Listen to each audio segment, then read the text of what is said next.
I'm drinking out of this glass, which used to say on it, you gave this to me, and it used to say, support free enterprise, the freedom to take a risk.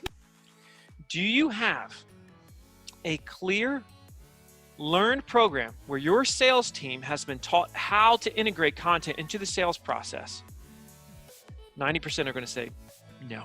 Who are the people? Who are the personas that you're actually trying to target in what organizations? And then from there, the channels kind of fall out of that analysis.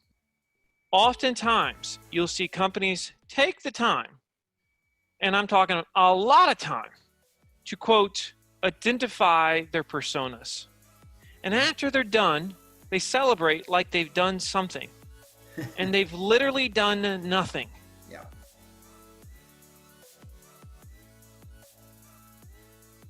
Welcome, everybody. My name is Lilia Valihun. I am CEO of Hebron Soft. We help businesses thrive and succeed by providing high quality IT services and solutions, creative software solutions. At Hebron Soft Institute, we serve, hopefully, as a trusted resource for valuable advice from the veterans and gurus of the tech industry. Each month, we hold one webinar to provide you with the knowledge, insights, tools for you to expertly take care of your business and your clients. And today is our third webinar on marketing and sales called Growth Hacking and Marketing Channels. You ask, we answer. So we were asked to record this webinar by those who cannot show up. I hope everybody is fine with that. Everybody, all attendees are muted except our SMEs.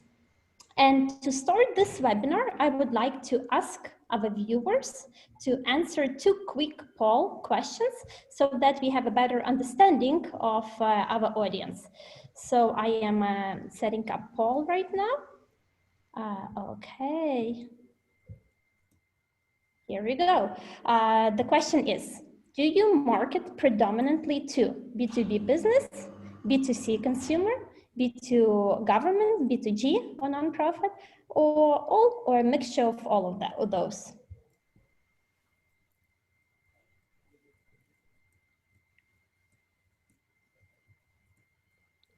Or are you B2B2C, which is a lot of companies these days? Yeah. Right. Okay, I can end the poll and share the results. And most of them are B2B, 67%, and then B2C 0, B2G 0, mixture 33%. Okay, and then next, yeah, stop sharing. Next one will be this poll. Your target markets predominantly, it can be multiple choice, tech savvy, use technology, limited use of technology, or you don't know?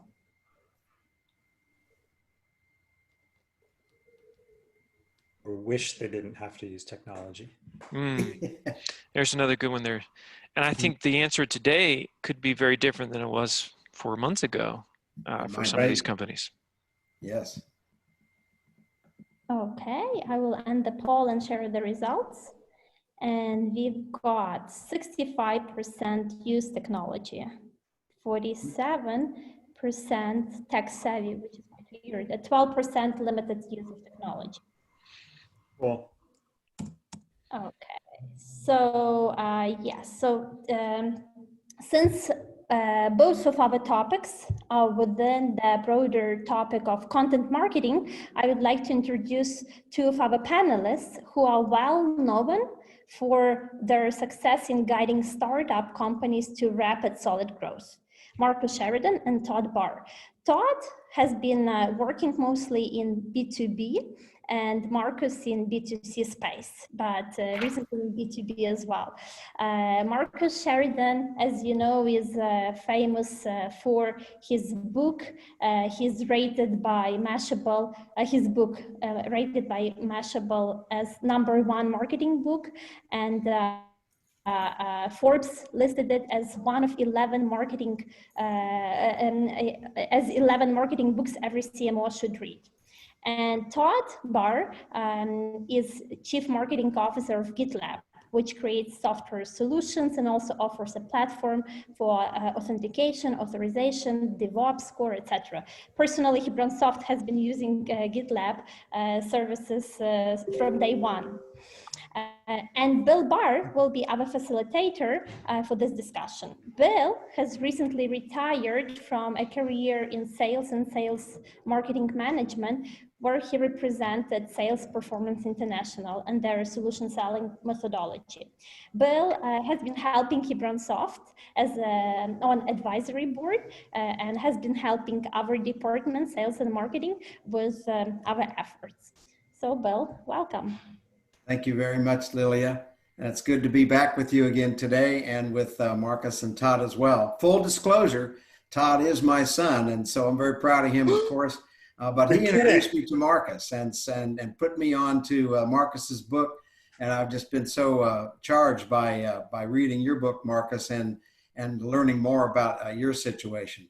So our topic today is growth hacking and also managing our channels. And so, Todd, could you describe or define what are we talking about with growth hacking here? Sure, Dad. I'm drinking out of this glass, which used to say on it, you gave this to me, and it used to say, support free enterprise, the freedom to take a risk. So hopefully today we're supporting free enterprise. So growth hacking, I think it hasn't been around for that long, maybe 10 years or so. And the concept is using low-cost creative strategies to get growth of typically users, customers. I'm not a huge fan of the concept as much different than what I do on a day-to-day basis as a chief marketing officer. I have to try to find lower cost, more efficient ways to gain users. Now, I've been in growth companies for a long time, so it doesn't look a whole lot different to me to just do marketing in a high growth company. Now, I think the unique part about growth hacking is it's putting a finer point on being really creative about how you go get those customers or users. So to me, the one that I think about is Dropbox, where Dropbox figured out that if you can get your current users to invite other users by giving them benefits such as more storage, then you can growth hack in a really low cost, almost no cost way. And so that's a good example, I think, of growth hacking. An example that's relevant to me and the companies that I've worked for is open source software, where you give away your software for free, and you may not even know who's using it, but because of that kind of community of use that you develop, you start to get people come to you in an inbound way to say, I'm interested in services or buying support or whatever around that software. So that is a part of a growth hack. But in general, I think growth hacking is the same as good marketing to get growth, largely. And it's just maybe a little bit more creative spin on it. Marcus, do you have anything to add? Yeah, I think, Todd, you and I talked about this a little bit, that how, we should preface this by saying we don't love the word hacking, just because sometimes it's like, it's like we call anything a hack these days. And it's oftentimes just a best practice that's been around for a long time. But to your point, it really started with the startup the startups of the world saying, okay, we need to grow fast. We don't have much money. We don't have much budget. How do we do that? And how do we do it quickly? And I can appreciate that in that, let's say what Geico did wasn't growth hacking. Geico said, we've got millions of dollars and we're going to flood the airwaves, and we're just going to spend more money than anybody else on TV. And that's how, when we're going to have a cool lizard and a good brand vibe. And that's how we're going to grow our business with a somewhat unique, faster model, right? So that's not really growth hacking. That was just lots of money that they were able to do something with, right? Now, for the idea of doing something quickly on a small budget, I think is something that almost all of us can appreciate. Yeah. And I think that in many ways is available to any of us, whether we're a startup or whether we've been in the game for 10 or 20 years. And, for me personally, the hack that I'm known for is that we said, okay, in 2008, when my swimming pool company didn't have any money and we thought we were going to go bankrupt, we said, we're going to become the most prolific teachers in the world about this thing that we sell, which was fiberglass pools. And it didn't really cost us any money. It cost me time and less sleep. That was the cost, right? Yeah. But because we did that, we quickly became the most trafficked swimming pool website in the world, right? And that's what changed our business. And therein lies the low cost but high growth component of growth hacking. After reading your book, Marcus, I see that you said that you spent a lot of nighttime hours sitting at the kitchen table thinking up the questions that customers should or are asking, and you kind of have to apply it to yourself. What questions do I want answered when I'm buying something and going online? And that's what Buyer 2.0 really is all about, is the buying behaviors. The buying process hasn't changed, but the buying behaviors have, in that everybody's doing research on the internet now and talking to their friends and using other networks, ways to educate themselves, inform themselves before they ever reach out to us. And so your growth hack, if you will, was to answer those questions, be so customer centric that it wasn't about you, it was about what the customers really wanted to know. Yeah, I think a lot of people would call that just really common sense, right? But reality is very uncommon. It's very uncommon that companies are so honest that they're willing to address all the questions that buyers, prospects are asking on the front end of the buying experience during that digital portion of that vetting. And we know that number is roughly 70% of the buying experience happens on the front end during that digital side. We know that, right? B2B, B2C. So I said, well, why not? Why not talk about cost and price, even though nobody in our entire industry was discussing it? Why not talk about the problems with what we sell, the perceived negatives with what we sell? I mean, people are asking me all the time. And the fact is, if they're asking you all the time, it just means that you've done a poor job communicating it beforehand. So I mean, to your point, Bill, my big thing was, if I would hear the question in a home, especially because I was, selling pools and homes for about 7-8 years before I, moved, grew and I still have the pool company, but, I moved on from that. The thing about it was, I'd literally hear a question before I answered. I'd say, have I addressed this on my website? And if I haven't, why the heck haven't I? Or if they were asking me the question, I was thinking to myself, how come I didn't make sure they already knew this answer before I walked into this home tonight? Yeah.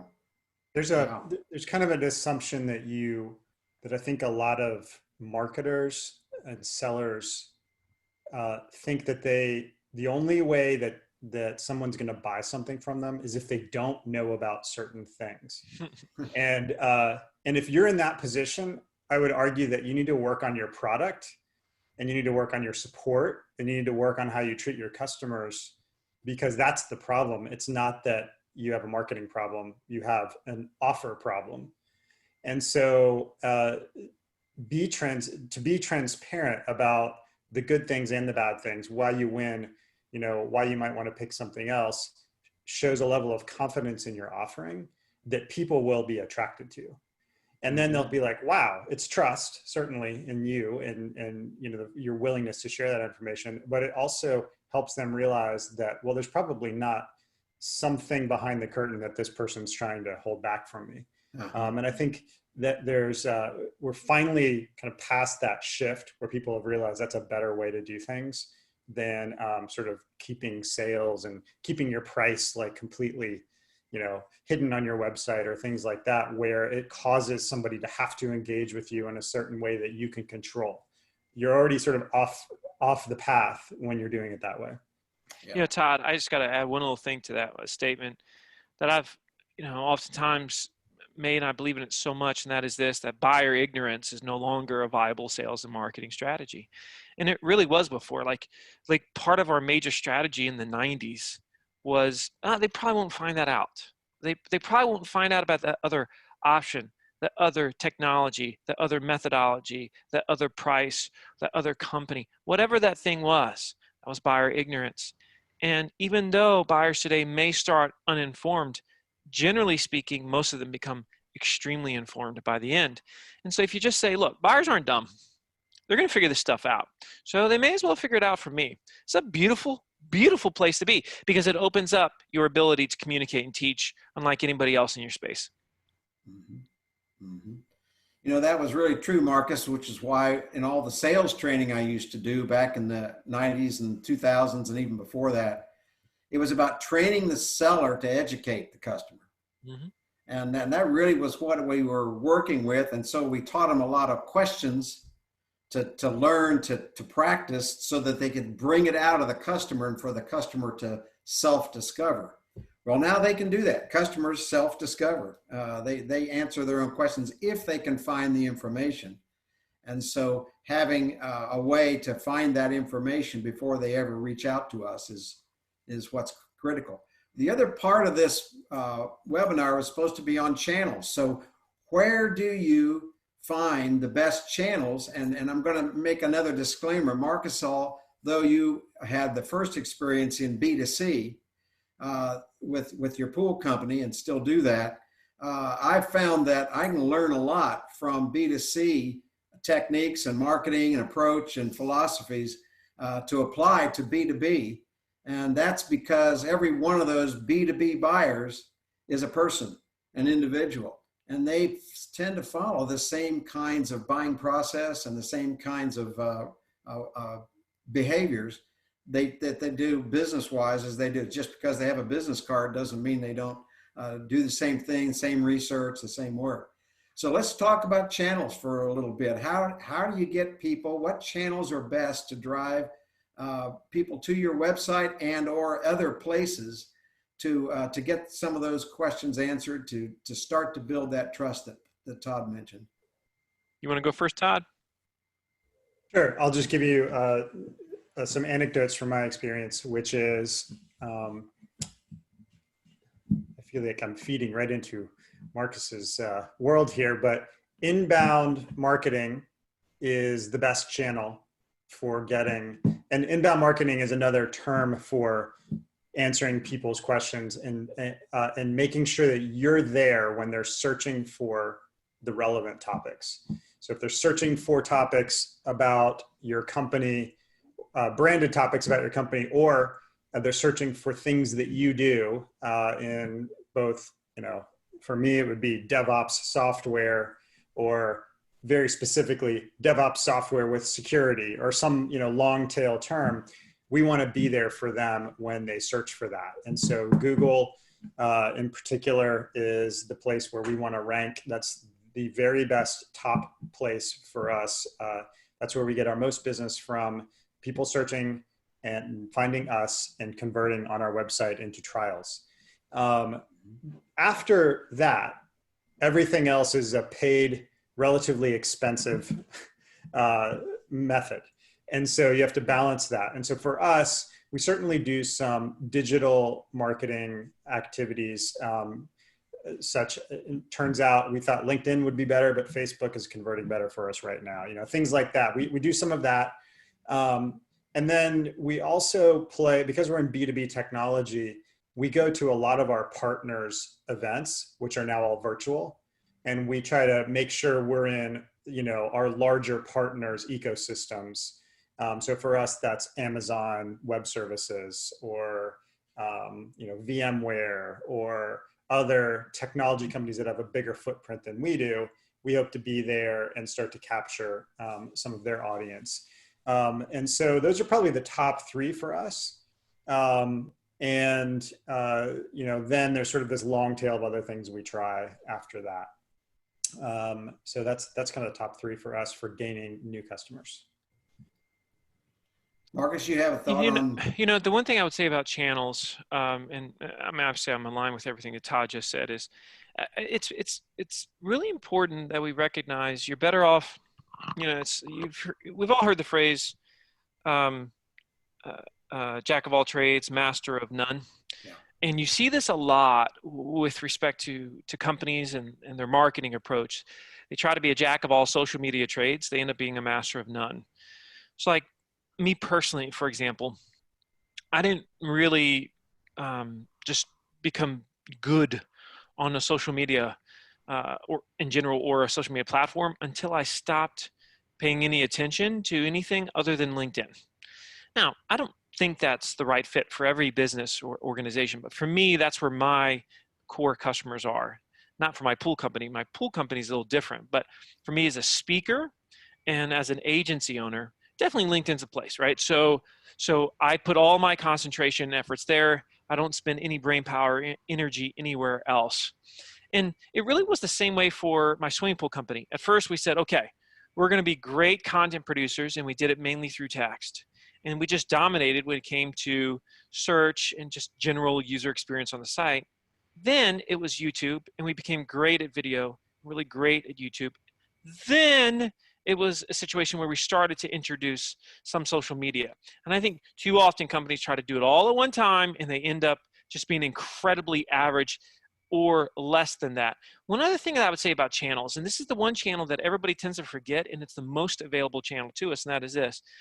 If companies would start teaching their sales teams how to integrate content into the sales process, they would be dramatically more effective. But the problem is, oftentimes sales and marketing are very, very siloed. Marketing's producing said content. Sales team doesn't even know that it's being produced. They don't know what it's about. They don't know necessarily the problem that it solves. They're not aware of what's going on that side of the business. That's a crying shame. It's prolific. It's a big problem.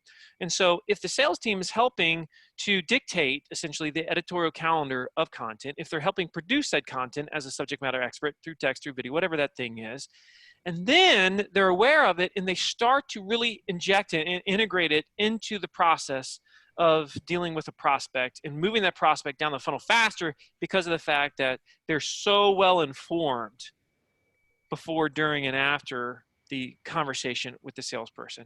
That's magic when it happens. Still not enough companies do it. If you go to most B2B organizations, B2C too, but most B2B organizations, and you say, do you have a clear learned program where your sales team has been taught how to integrate content into the sales process? 90% are going to say, no, we don't. Mm-hmm. There's another element of channel that's related to what Marcus just said, which is the best channel is wherever your target prospects are. So that's the first thing to figure out. And ultimately, in my B2B dream world, I wouldn't worry about channels because I would know, here are the next 2,000 accounts, companies that I need to go, and I need to convert just a percentage of those, and I can hit my targets. And if I could just find them, I would skip all those channels and I would go straight to those customers, and I would, through sales and through maybe some online targeting where I know that I'm going to capture them, I would go directly to them and forget about everybody else. So, a lot of people use these new in B2B, they talk about account-based marketing, ABM. It's a little bit of that, but that's not what I'm talking about. I'm talking about the fact that in B2B, it's actually pretty straightforward to go name the accounts that you're going to target based on certain profiles, because the data is out there, and then just go target them. And the result of that will give you the channels you need to go target them. And it may simply be your sales team, a well-informed sales team, like Marcus said. So it's all about who's the target. And when I say target, it's who are the people, who are the personas that you're actually trying to target in what organizations. And then from there, the channels kind of fall out of that analysis. The more you can specifically identify that, what I'll call an avatar or that persona, the better you can define that and target just that character, if you will. That it's okay for other people to buy from you, but your messaging and your efforts and your channel activities are all focused on that very succinct avatar.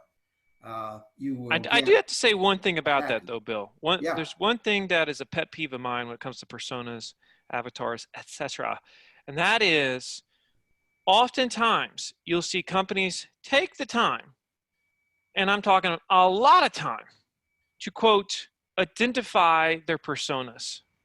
And after they're done, they celebrate like they've done something. and they've literally done nothing. Yeah. Never in the history of the world did somebody create a lead by just identifying who their personas are. And so it's like, I'll talk to companies and we'll talk about their content strategy. And they're like, yeah, but we got our personas. I'm like, but you don't have anything yet because you haven't done any work, right? Yeah. It's like, you got a sports car. If you don't drive it, who cares, yeah. Right? Nobody saw it. It didn't go anywhere. And so it's the same thing when it comes to personas. We got to be very, very careful about that. And I see it a lot. I see companies spend a ton of money. And the other thing about personas is this. Oftentimes, you don't really understand who your personas are until you start to produce the content that shows you what does and does not resonate with your audience. And beyond that, generally speaking, personas evolve over time. So what your persona is today isn't necessarily who your persona is going to be tomorrow. And that's what's fascinating. When I started my swimming pool company in 2001, right out of college, we said, we're going to be the biggest and baddest hot tub and above ground swimming pool company in the world, right? And that was our jam. We wanted to have retail stores. We want to have all this stuff. And where did we end up? We only sell one thing. It's fiberglass swimming pools. And it wasn't even close to on my radar at the beginning. And you can be assured that the above ground pool shopping persona is very different than the in-ground fiberglass pool persona. Sure. And that's why we have to be very careful too, to not let personas actually hurt our ability to pivot and grow as an organization. Well, that's a great word there, Marcus. It's not just creating them, but it's pursuing them. It's using the channel that best gets them started, and then always being dynamic about it, being willing to pay attention to who is coming in, who are we talking to, who's responding, and adjust those personas. It's a dynamic thing, not a fixed thing. Yeah. Well, pricing is a key topic. It's always a sensitive topic, and it's Marcus, you have said in your book that it is the top question that customers want to know about. And so tell me more about how you deal with that in the work you're doing. And Todd, I'd like to hear a little bit about that on your side as well. Yeah, this is one of those things where to this day, and so I've been speaking about digital marketing, digital sales and marketing for 10 years. And I have polled now well more than 100,000 people on this in different audiences. And I can tell you for certain, especially B2B, still to this day, unless it's a SaaS company or an e-commerce company, over 90% of B2B service-based businesses do not discuss cost and price on their website. Mm-hmm.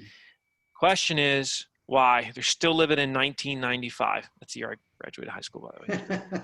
Right? And they're not treating their buyer like they themselves would want to be treated, because here's the facts. Here's the reality of where we have all evolved as a buyer. If you go to anybody and say, have you researched how much something costs online before? They're going to say, yes. If you say, when you're on a website and you cannot find anything about cost and price, what is the emotion you experience? They're going to say, I get frustrated really, really fast. And then you say, do you stay on that website and keep looking? They'll say no. You say, do you call that company to find out the price? They say no. You say, what do? I keep looking until I find. And generally speaking, whoever gives them the answer they were looking for, that's who's going to get either first contact, first phone call, or at least eventually could possibly get the business. That's what's possible. That's what's possible. And this is true for services, for products, everything. Now, the problem though is everybody likes to make all these reasons as to why we can't talk about cost and price. We say, well, every job is different. I have a very customized solution, okay, which is actually very easy to explain. What drives costs up in your space? What keeps costs down, okay? We like to say, my competitors will find out, which is really simple because your competitors probably know what you're charging, just like you know what they're charging. And then finally, number 3, we like to say things like, well, we tend to be more expensive, and if we're more expensive, we just might scare them away. Actually, what scares buyers away is ignorance, when they don't know, when they can't find the answer. That's what scares buyers away. And so, instead of having that mindset, The proper approach is to say very openly on your website, okay, so you're looking for cost and price information. Let's talk about it. And then you spend 80% of your time talking about 4 things. And of these 4, you don't fall in the category. Here's the 4 things that you want to spend all your time talking about when it comes to cost and price. Number 1, what drives cost up for that service or product in your industry? Number 2, what keeps costs down for that service or product? Number 3, why are some companies so expensive for that service or product? Number 4, why are some companies so cheap? Now, you can already imagine why salespeople, done right, would really love to have a piece of content like that in their hands, because it explains early in the sales process why you might be more expensive. But are you really more expensive, right? Because you've explained it. And then the 5th part of a great piece of content that has to do with cost and price, the 5th part after those 4 is where you fall. Where do you fall? Your product, your service, whatever that thing is. Now, at a minimum, I would suggest that you do give a range, because that's more than most of your competitors are willing to give. But let me just say this too. I have a manufacturing company today. We manufacture fiberglass pool shells. We have franchisee dealers all over the country. I don't set their prices because I can't, because of shipping and all these things. But what can I do? Can I give someone cost and price information if they came to my site right now? Well, of course I can. And not only that, but I can allow them to choose their swimming pool shape, size, options, features, accessories. I can explain to them some of the hidden costs, and then I can give them a price range based on what they've said, which that tool is on the River Pools and Spas site right now. We're the only manufacturer for fiberglass pools in the world that gives pricing on the website. And although it's just a range, because we do that, we absolutely crush when it comes to lead generation, and there's nobody close to us in our space. This is why we get almost 1 million visitors a month to the website too. All because we lean into this stuff. We don't lean away from it. We ask, how can we do it within the confines of what we're able to do? And if B2B companies that are service-based especially started thinking that way, what can we give? Even though we can't not necessarily give every nook and cranny like cost price, we can give more than we're giving. We can explain more than we're teaching. If we do that, we're going to be way ahead of our competitors. Well, Todd, I noticed on your website that you also address pricing. Tell us a little bit more about how you are handling that topic. I feel inadequate because I'm not sure we've described the first 5 of those, but our pricing is on our website. Well, so Todd, really quick, this is what most companies that are in the technology or software space, they have now pricing pages. The flaw, though, with the way they designed them is they don't teach the marketplace on those pages as well.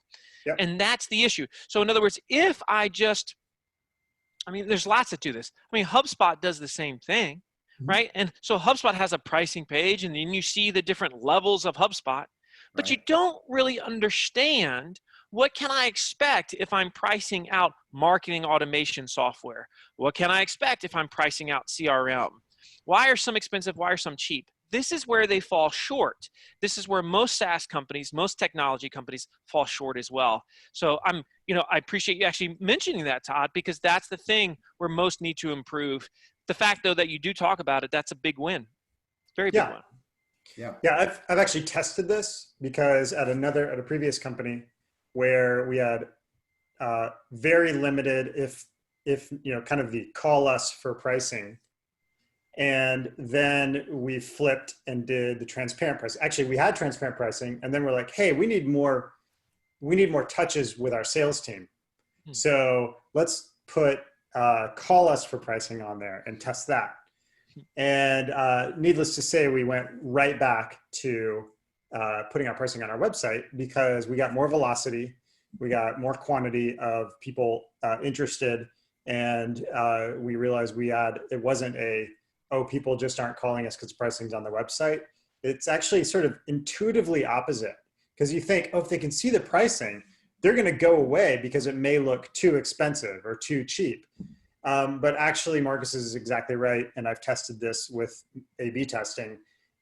They just go away if you don't have pricing. So you never have the opportunity to have that conversation with them. So I've learned a lot today about the why and what we need to do next. Todd, I like to say that saying call for pricing is essentially the middle finger of the internet. I mean, it is literally telling the person. Yeah. Yeah. And so, you know, I'm a prolific boater, right? We're actually talking about this before the call. And so I've spoken a lot in the boating industry. And for a long time, manufacturers in that space didn't want to talk about pricing at all. Again, because they're manufacturers. They're like, oh, our dealers will set the prices. I said, well, guess what? Somebody is going to change the rules in your space, and somebody's going to start to talk about pricing. And then all the dominoes are going to fall. And all of you that are not talking about it, guess what? You're going to be left behind. And so one of the fastest growing sport fishing boats manufacturers in the world right now is called Sportsman boats, or it's Sportsman. And if you go to their website right now, they have this big thing that says immediate pricing, no gimmicks, no need to request a quote. And let me tell you, considering that most new boat shoppers have to call for a quote over and over again, to see that, it's so invigorating, it's so exciting, and this is why they're one of the fastest growing boat manufacturers in the world. Little things like that can completely change an entire industry. Mm-hmm. Mm-hmm. Wow. Some good stuff here, and on a very interesting and challenging subject. One of the others, Marcus, is the top 5 questions that you have in your book is really intrigued me just as much, and that is to talk about best in class and well, I'm going to kind of compare best in class and comparisons versus kind of discussions on your website. What would you like to say about that? So real quick, in the book, we know this is what I discovered early in my obsession over the way buyers ask questions, and I found that this was true in pretty much every industry in the world. There's essentially 5 major subjects that every buyer wants to research before, keyword, they talk to the company or the salesperson, or before they order the product. They want to understand cost questions. They want to understand problems or negatives, issues, or drawbacks about that product or service. They want to understand how does that product or service compare to other products or service that they're looking at. They want to know what is everybody saying about that product or service, reviews, and they want to know what is the best product or service. They don't necessarily want to buy the best, but they want to know what the best is so they can work off of that. Okay, this is the psychology of today's buyer. And so these are also all the questions that your sales team is asked every single day. So you're recommending this, but they're saying, I should get this. Why are you saying that, right? Now, best is the same thing. I mean, if anybody's listening to this right now, like think about how many times you've used the word best plus whatever you were searching online. I mean, it's pretty stinking prolific. We love to search for best. Now, the issue is lots of times people will say, but they don't want to know what you are saying, Marcus, because you're the company. They don't care what you're saying about it. Like, no, that's totally false, by the way, okay? You think that, but has your sales team ever had to ask the question or answer the question? The answer is yes, they have. And so if they're coming into your showroom, if they're coming into your office, if they're calling you and they're saying, okay, you know, you're Marketo. I'm looking at HubSpot. So tell me, why should I choose HubSpot over Marketo or Marketo over HubSpot? If Marketo doesn't address that question, they are the ostrich with their head in the sand. They're saying, I know you want to know, and I know you ask us this all the time, but go to a third-party site where you can get your answer. I think that's the stupidest model in the history of marketing, is just let third-party sites dictate our entire educational experience in our industry. Now, granted, I know that there's third-party sites, especially in the SaaS industries, that dominate, but it doesn't mean that you shouldn't be talking about those things, right? And so there's many, many ways that you can do this. Let me give you just one really simple example of how I did this early on. Like, before I was even a manufacturer, I said, you know what? One thing that people want to know are the best fiberglass pool shapes and sizes. So I said, all right. And I did this in like 2012 or 13. I gave out awards to manufacturers in the industry whom I was competing against for best swimming pool shape and sizes in class, best kidney shaped fiberglass pool, best rectangle fiberglass pool. I literally gave out these awards, right? And so as I gave out these awards, all these people were like, wow, this is so interesting. And the manufacturers were like, who is this kid? But once they saw the traction that I was getting, then all of a sudden they were saying, hey, Marcus, I see you didn't give us an award. Do you want to come do a tour of my factory? So this is what was happening to me, right? And so before I knew it, I was dictating. I was essentially like a linchpin within the fiberglass swimming pool industry. And people all over the world were coming to me and saying, so what do you think about this manufacturer, Marcus? Like, even though I didn't sell them, I was the one that was holding the conversation. And of course, that benefited me greatly when I became a manufacturer as well. And as a manufacturer, do I still talk about my competitors? Yes, of course I do. Why? Because people ask. That's why.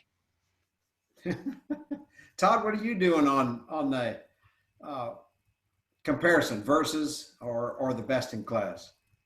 So I got to give our CEO, Sid Sibrandy, credit because he's been driving to have comparisons of all of our competitors on our website. And we have at least 75 comparison pages. That's amazing. Of our competitors Todd, on our that's website. Flat out amazing.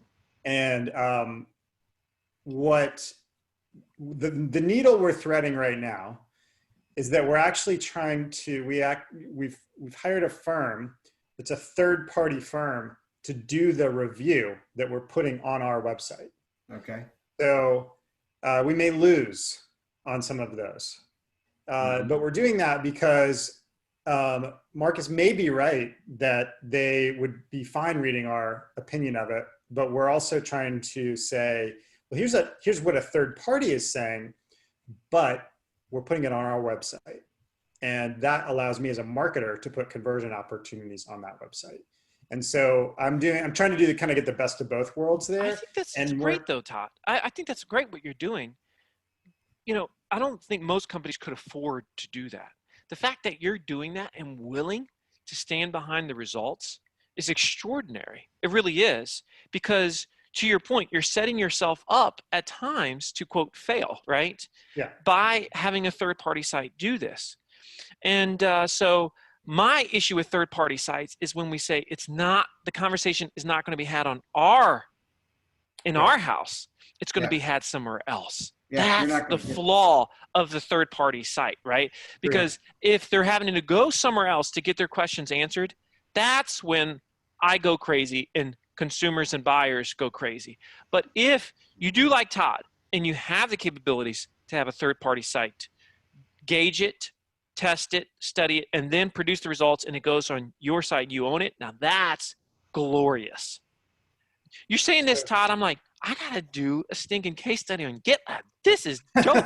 75 comparison pages. I have never even heard of that. I'm serious. I've never heard of that before. It's dang glorious. A lot of credit for that. And we're just trying to keep up with that now, because that also is, content.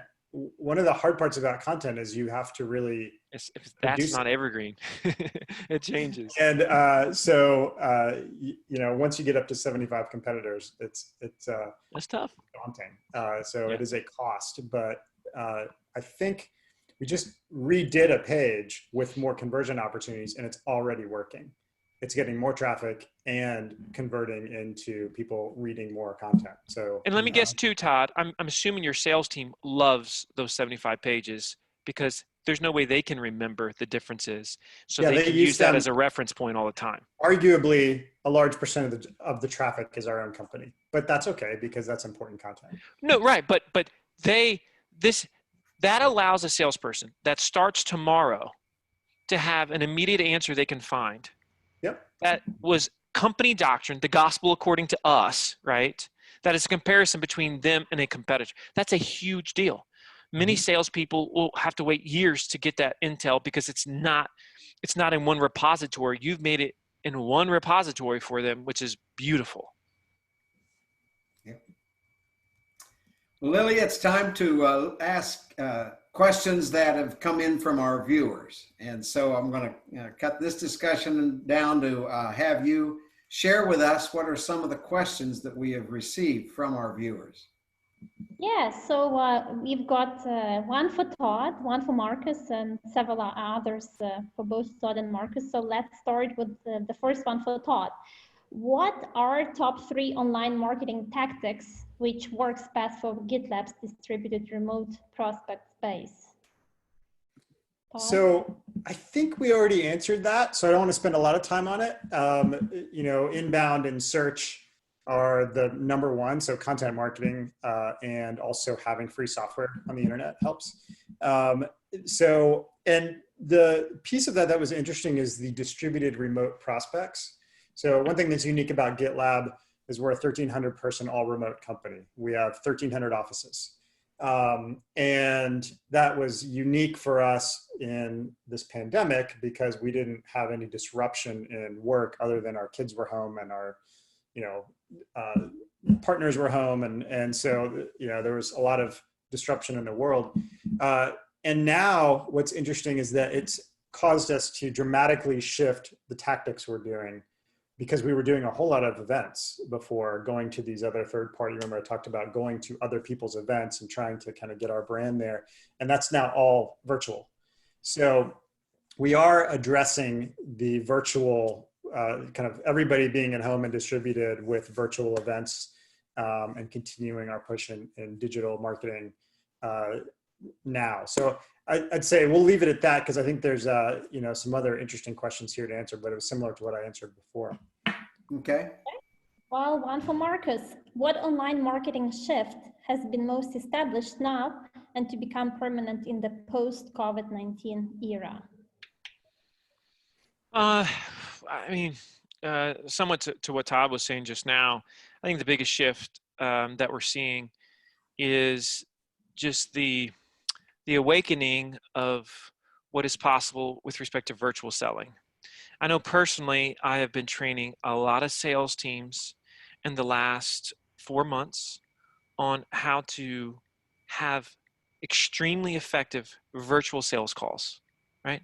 So many sales teams around the world have just been meeting with prospects face to face, nose to nose, as they say. And Bill's heard that phrase a billion times. Yeah. And the reality is this was the first time they couldn't do that, even if they wanted to do it. My swimming pool company now is doing 100% of our sales, our initial sales appointment is video. We never did that before. We're never going to go back. I have a salesperson that is going to do 7 sales calls today. You can't do more than 3 if you're really, really lucky that everybody lives close by. If you're going house to house, he's going to do 7 today. The fact that he's going to do 7 today is the reason why we've broken every sales record that we've ever had this year. Okay. I mean, it's just been absolutely amazing. Now, COVID has promoted swimming pools, people staying at home, but we're dramatically more efficient. This isn't going to go away. Companies need to address this, and they also need to address this, the virtual sales and marketing side of things. So in other words, one other example of this is self-selection tools on your website, which is essentially this.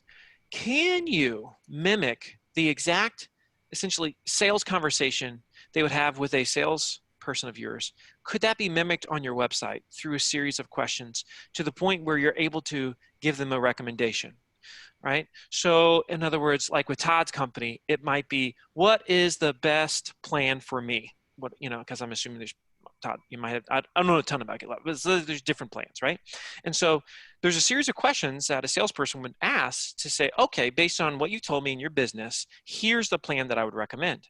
Could you do that on the front end of the buying experience? Could you do that on your website? Oftentimes the answer is yes. And so that's where we're headed in so many ways.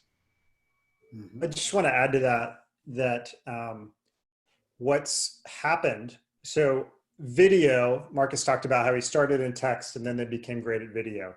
But to be honest, there was, especially in B2B, probably less so than B2C, video sort of hit this wall of like, okay, we're doing product demos on video. Okay, cool, great.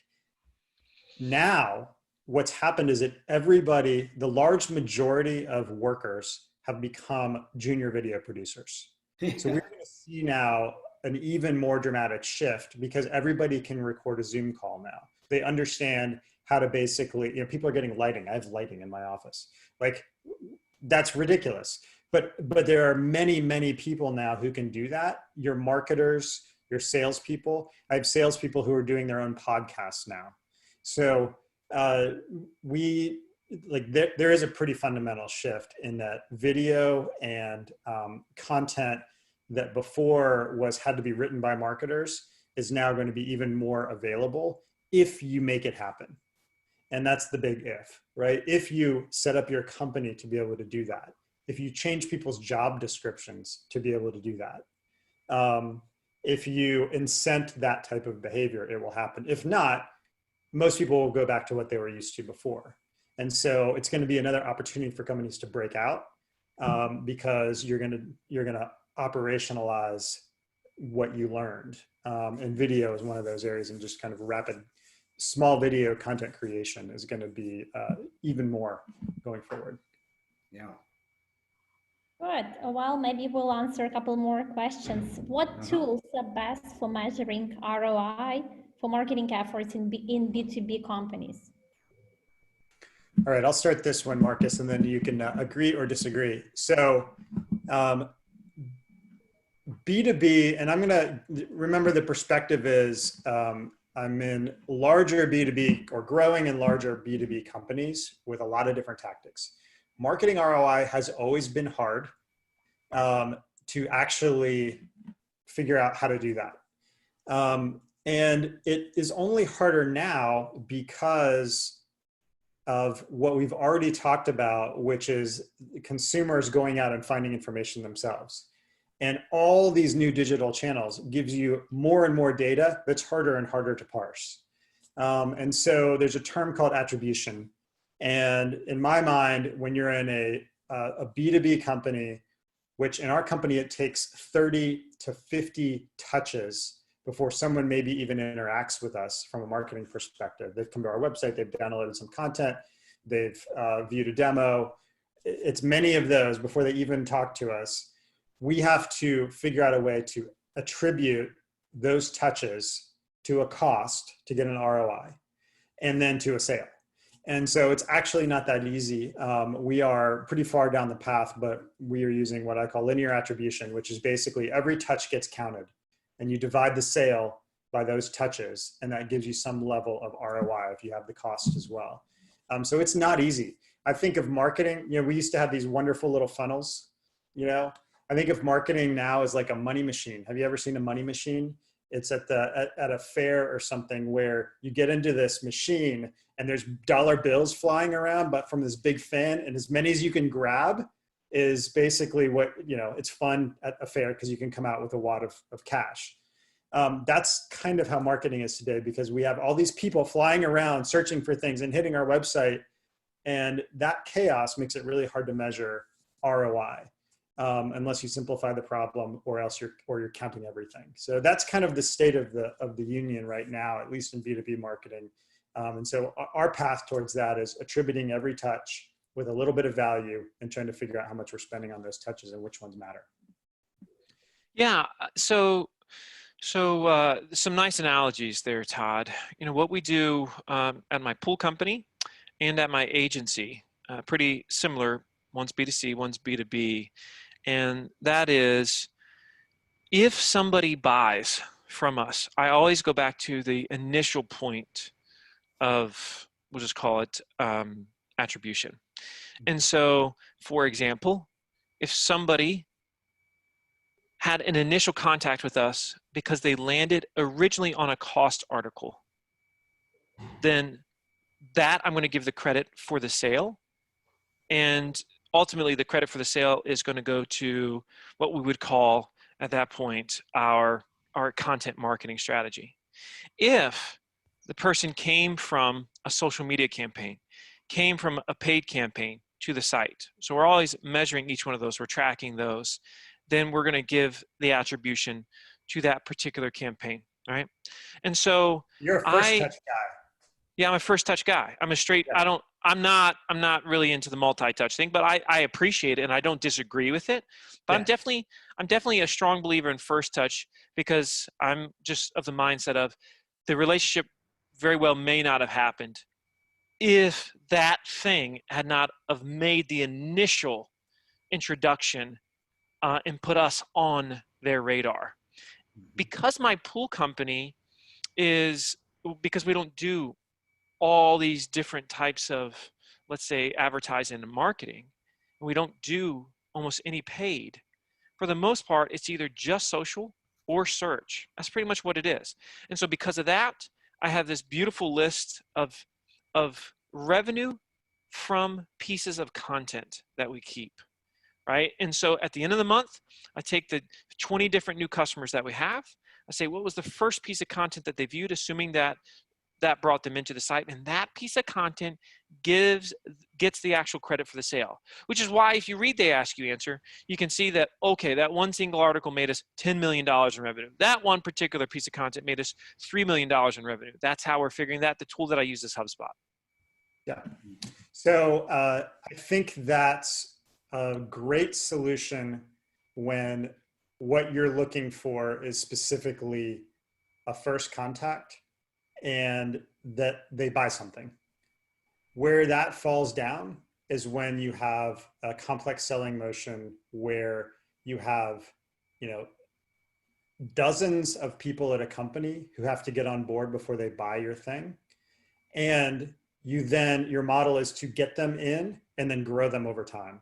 So in a sort of a subscription growth model, that model falls down because now you're not giving enough credit to the thing that might take them from being a $10,000 customer to a $100,000 customer, which is why you have to then start to look at a little bit more nuanced models. And first touch is one, but then you can look at multiple different attribution models. We actually look at 3 or 4 different attribution models and compare and try to figure out. But it's hard. It's not a fascinating discussion. I like what you're doing a lot though, Todd, because it seems like you're giving credence to, and you're at least aware of not just first touch, but some of these other moments of influence, if you will. And that is different than say a swimming pool. Right. Well, it really follows the buying pattern or the buying process, the buyer journey, as those other touches also move the opportunity along, as you say, Todd, down the funnel or through the flywheel or whatever model you're using. Right. You get something, some momentum going, and you have to keep that momentum going. Yeah, especially in a subscription model where you are, as opposed to a product sale. All right. Well, Lilia, we're getting close to the end. We haven't answered all the questions yet. Do you have one more? We haven't argued enough. I'm sort of disappointed that we didn't disagree more. Oh, dang it. We'll try to answer directly questions as soon as possible after the webinar. Okay. All right. Well, then I'd like to have you show our audience as we get close to closing here. Certainly, we want to thank our 2 speakers here, but I put together one little slide to help our audience with further resources. Marcus is the author of the They Ask You Answer book, and he's going to tell us in just a second about a new book that he's getting ready to publish. But I wanted to share also my experiences and why I felt like I wanted to address this topic. And that is based on the collaborative sale. That was one of the first organizations, the solution selling organization was one of the first to really identify the buying journey. And also to identify 10 years ago, the fact that salespeople must be visualizers and micro marketers themselves, as we've talked about today, adding content themselves, becoming their own little video producer now is even more important. And that book's, it's 10 years old, but it still has some very basic stuff in it and first identified what the buyer 2.0 is like. But I also want to point out, I did look at growth hacking. It's got some good stuff in it, and particular with the talk about the avatar and also the automated sales process that takes you through the buyer journey on strictly an electronic basis or a digital basis. And so I commend that book to you. And finally, traction. We've suggested that a little bit. How do you get traction and where do you get it? What channels are important? And that book does a nice job of articulating 19 different channels, not all of them digital. It could be billboard advertising on the highway for some companies, etc. And so look at those and look at that. And then a good amount of words on testing and using tools like HubSpot and others that have been mentioned here today.